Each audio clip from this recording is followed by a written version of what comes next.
اگر عامر لیاقت کا post mortem کروانا ہی تھا تو سابق اہلیہ طوبہ نے بالآخر خاموشی توڑ دی۔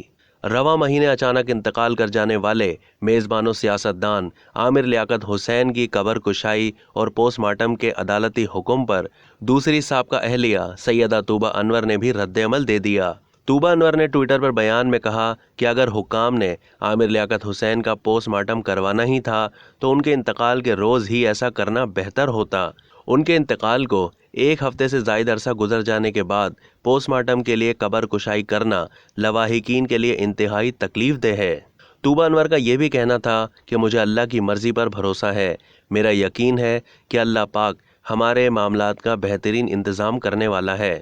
اللہ پاک مرحوم اور لواحقین کے لیے آسانی پیدا فرمائے۔ دوسری جانب عامر لیاقت کے پوسٹ مارٹم کے لیے میڈیکل بورڈ تشکیل دے دیا گیا۔ عامر لیاقت حسین کے پوسٹ مارٹم کے لیے پولیس سرجن ڈاکٹر سمیہ کی سربراہی میں 6 رکنی میڈیکل بورڈ تشکیل دیا گیا، جس کا نوٹیفیکیشن بھی جاری کر دیا گیا ہے۔ نوٹیفیکیشن کے مطابق additional police surgeon Shahid Nizam, HOD forensic medicine Jinnah Parvez Makhdoom, MLO doctor Areeb Baqai, forensic expert doctor Hari Ram اور doctor Gulzar Ali medical board میں شامل ہیں۔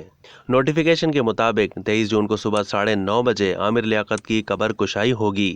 اس سے پہلے عامر لیاقت کی پہلی اہلیہ بشریٰ اقبال کا مرحوم کی قبر کشائی اور پوسٹ مارٹم کروانے کے عدالتی احکامات سے متعلق موقف سامنے آیا تھا۔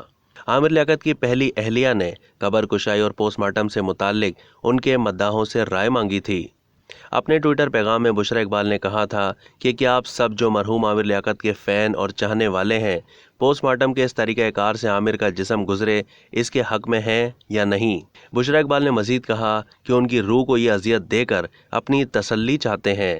شریعت مطہرہ بھی اس کبھی عمل، مردے کی چیر پھاڑ اور قبر کشائی کی اجازت نہیں دیتی۔ اب تک کے لیے اتنا ہی۔ مزید معلومات کے لیے ڈیلی جنگ کے YouTube چینل کو سبسکرائب کیجیے اور Facebook کے پیج کو بھی لائک کیجیے۔